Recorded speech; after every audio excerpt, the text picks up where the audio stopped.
अस्सलाम वालेकुम। आज की वीडियो में हम नेट प्रेजेंट वैल्यू के टॉपिक को डिस्कस करेंगे। इसके अलावा नेट प्रेजेंट वैल्यू का फॉर्मूला क्या होता है और इसको किस तरह से कैलकुलेट किया जाता है, इन तमाम पॉइंट्स को इस टॉपिक में कवर किया जाएगा। फॉर एग्जाम्पल, आप किसी कंपनी में एज अ फाइनेंस मैनेजर हैं।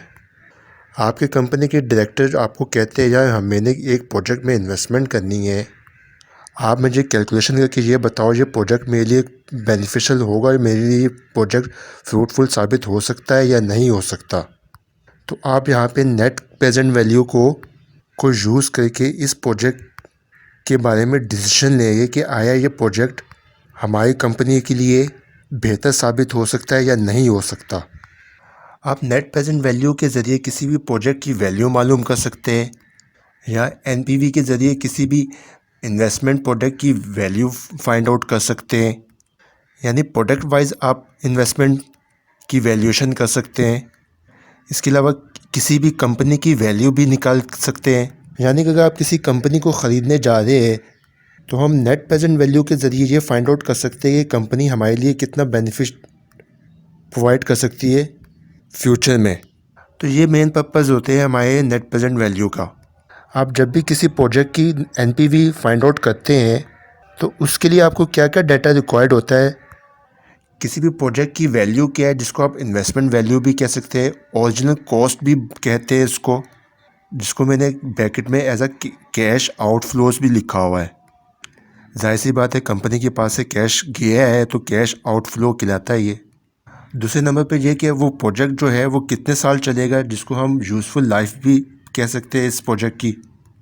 इसके अलावा इस प्रोजेक्ट से हमें आमदनी कितनी हासिल होगी, यानी कि कैश इनफ्लो कितना होगा हमें, जो कि पर ईयर के हिसाब से एक लमसम अमाउंट बता दी जाती है। यानी कि ईयर वाइज कितना हमें मुनाफा हासिल होगा दूसरे अल्फाजों में। इसके अलावा हमें एक डिस्काउंट रेट चाहिए होता है, यानी हमारी एक्सपेक्टेड रिटर्न्स फ्यूचर में कितने होंगे। यानी कि 9% भी हो सकता है, 10% भी हो सकता है, 12% भी हो सकता है। लास्ट में हमारे पास पॉइंट है टर्मिनल कैश फ्लोज। मतलब ये कुछ सालों बाद अगर ये प्रोजेक्ट जो है हम सेल आउट कर देते हैं तो उसकी पे सेलिंग प्राइस लगा दी जाती है, जिसको हम टर्मिनल कैश फ्लो कहते हैं।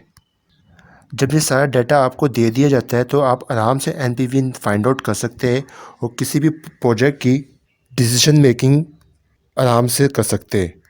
अच्छा, इसके अलावा ये जब भी हम net present value find out करते हैं, अगर नेट प्रेजेंट वैल्यू के अमाउंट जो है ग्रेटर देन ज़ीरो है, यानी कि पॉजिटिव में है अमाउंट, तो हमें ये प्रोजेक्ट जो है एक्सेप्ट कर लेना चाहिए। अगर एनपीवी जो है वो माइनस में आ जाती है तो इसका मतलब ये है प्रोजेक्ट हमारे लिए सही साबित नहीं हो सकता, आप इस प्रोजेक्ट को रिजेक्ट कर दें। अब इसके फार्मूले के बारे में थोड़ा सा डिस्कस कर लेते हैं कि फार्मूला किस तरह से होता है। Present value equal to future value divide by 1+r की पावर n। यहाँ पे r से मुराद जो है इंटरेस्ट रेट है और n से मुराद नंबर ऑफ़ ईयर है। इस फार्मूले को हम इस तरह से भी लिख सकते हैं, बात एक ही है। अब एग्जाम्पल की तौर पर हमारे पास एक प्रोजेक्ट है जिसकी वैल्यू 2 लाख रुपीज़ है। इस प्रोजेक्ट की लाइफ जो है वो 3 साल है, यानी कि 3 साल तक ये प्रोजेक्ट चलेगा। इसके अलावा यहाँ पे डिस्काउंट रेट जो है 10% है और जो इन 3 सालों में हमें कैश इनफ्लो रिसीव होगा, यानी कि इस प्रोजेक्ट से जो मुनाफा हासिल होगा हमें ईयर वाइज, उसकी भी समरी आपके सामने स्क्रीन पे आ गई है। बजाय कैश इनफ्लो से तो देखा जाए तो हमें ये प्रोजेक्ट जो है वो काफ़ी बेहतर लग रहा है, लेकिन इसको इस तरह से नहीं देखा जाता।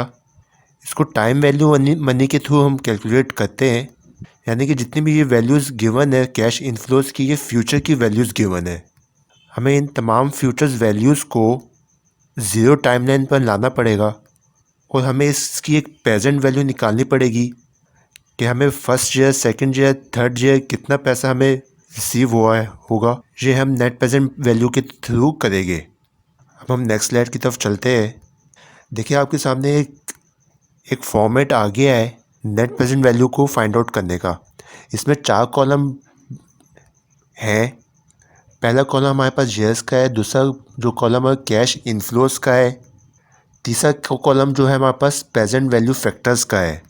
देखिए प्रेजेंट वैल्यू फैक्टर्स जो है वो सवाल में अक्सर गिवन होती है, या आपको एक टेबल दे दिया जाता है अक्सर पेपर में, उस टेबल के ज़रिए भी आप देख सकते हैं इस पीवी फैक्टर को। देखिए इस टेबल में तो एक सिंपल कैलकुलेशन हुई हुई है। फॉर एग्जाम्पल देखिए पहले साल में अगर हम 1,00,000 को 0.909 से मल्टीप्लाई कर देंगे तो 90,900 आ जाएगा।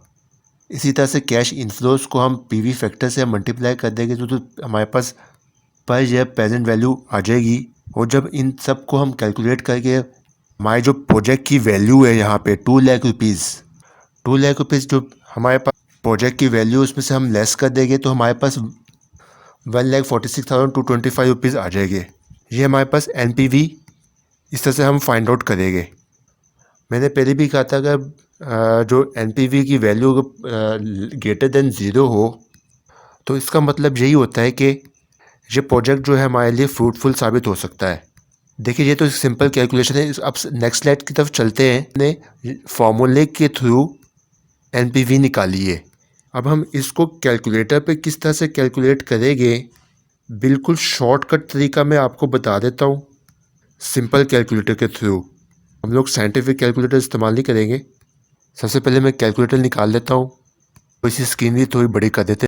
सबसे पहले कैलकुलेटर पे 1,00,000 प्लस लिखेंगे, इसको डिवाइड कर देंगे 1.10 से। यहाँ पे 1.10 क्या है, हमारा जो डिस्काउंटिंग रेट जो था वो 10% था। 10% को हम इस तरह से लिख सकते हैं 0.10 को हम +1 कर देंगे एज पर फार्मूला तो 1.10 आ जाएगा। और फिर इक्वल टू प्रेस करेंगे, देखिए 90,909 आ रहा है।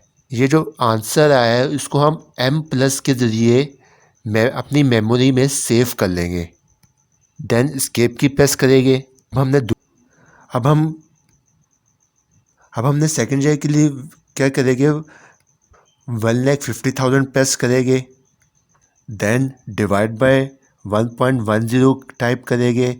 फिर अब हमने सेकंड ईयर की निकाली तो अब 2 दफ़ा इक्वल टू प्रेस करेंगे 1 और 2, और जो आंसर आएगा इसको हम अपनी मेमोरी में सेव कर लेंगे। अब हम एस्केप की प्रेस करेंगे। तीसरे साल के लिए जो हमारे पास कैश इनफ्लो की वैल्यू है 1,75,000 उसको हम लेंगे।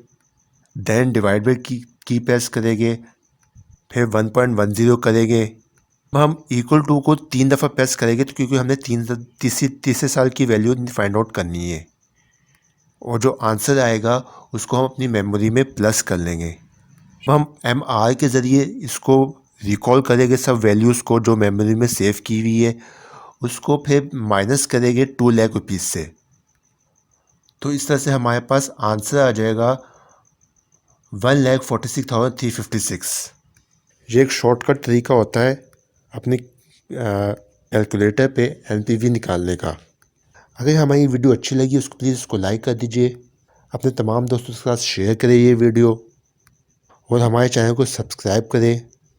अब हम इंशाल्लाह नेक्स्ट वीडियो में पे बैक पीरियड को डिस्कस करेंगे। Thanks for watching.